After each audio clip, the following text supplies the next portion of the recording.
মাছ মাংস ছাড়া শুটকি ভর্তা দিয়ে পেট ভরে ভাত খাওয়া যায়। আজকে শেয়ার করবো কিলাখান শুটকি ভর্তা বানাইছিলাম আর লাস্ট উইক কিলাখান ওয়েদার গেছে।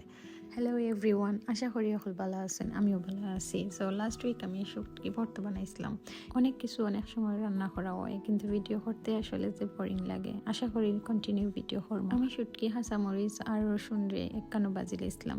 আমার নানিয়ে দেখতাম শুটকি ভর্তার মাঝে হালকা যারা পেঁয়াজ দিতা আর কোনো ধরনের মাছ দিতা, পাকাও ভালো লাগতো। আমি যেহেতু শুটকি ভর্তা বানাইছি, পেঁয়াজ খালি দিছি হালকা যারা, কিন্তু মাছ দিছি না, তবুও ভালো লাগছে। এক একজনে এক এক রকম শুটকি ভর্তা বানান। আমার আম্মায় শুটকি মরিচ আর রসুন দিয়া যে সুন্দর বানাইতা। রসুন বলতে আমি সিলেটি ভাষায় রসুন কইছি, অ্যাকচুয়ালি তার রসুন দিয়া যে সুন্দর বানাইতা।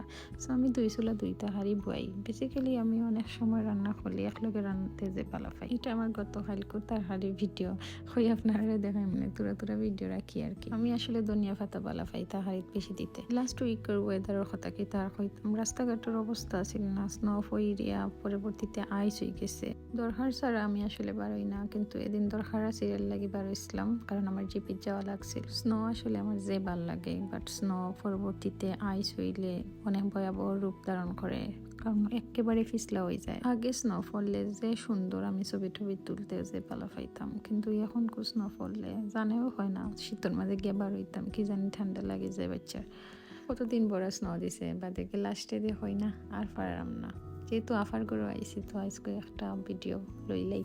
তো এখানে আমার ফুয়ার নাম লেখছিলাম। আমার ফুয়ার তার নাম লিখতে আমার যে ভালো লাগে স্নোর মাঝে। তো প্রায় সময় আমি স্নো পড়লে আমার ফুয়ার নাম লিখি। আমি প্রায় সময় অনলাইনে শপিং করে লাই, যাতে আমার ফুয়ার ঠান্ডা না লাগে। বাট ওদিন আমার নিড আসলো, এর লাগে আমার বারণি লাগছে, জিপির যাওয়া লাগছে। তো যেহেতু বারোইছি, তো আপনার ভিডিওগুলো শেয়ার করি দেখবা।